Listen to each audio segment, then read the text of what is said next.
અમારી આણંદ કૃષિ યુનિવર્સિટીની પ્રોપિનેબની ભલામણ છે. હવે પ્રોપિનેબ બજારમાં જુદા જુદા નામે મળતું જ હોય છે કંપની પ્રમાણે, પણ પ્રોપિનેબ એ આપણે 27 ગ્રામ પ્રમાણે 10 લીટરમાં, એટલે કે એક પંપમાં 40 ગ્રામ પ્રમાણે ટાંકીમાં ઉમેરી વ્યવસ્થિત દવાનો છંટકાવ કરવાથી પણ પરિણામ સારું મળે છે.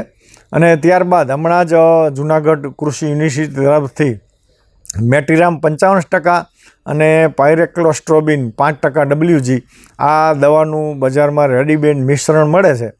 આ ત્રણેય દવાનો મેટીરામ, પાયરેક્લોસ્ટ્રોબિન, પ્રોપિનેબ અને મેન્કોઝેબ, આ ત્રણેય દવા જો આપણે વારાફરતી 4 થી 5 છંટકાવ કરવામાં આવે તો આપણે જીરુમાં ફૂલ અવસ્થા એટલે કે દાણા બંધાય ત્યાં સુધી આપણે આ ચરમીનું આપણે ઉપદ્રવ ખાસ નથી મળતો અને સારી રીતે ચરમી એટલે કાળિયા મુક્ત જીરું રહે છે.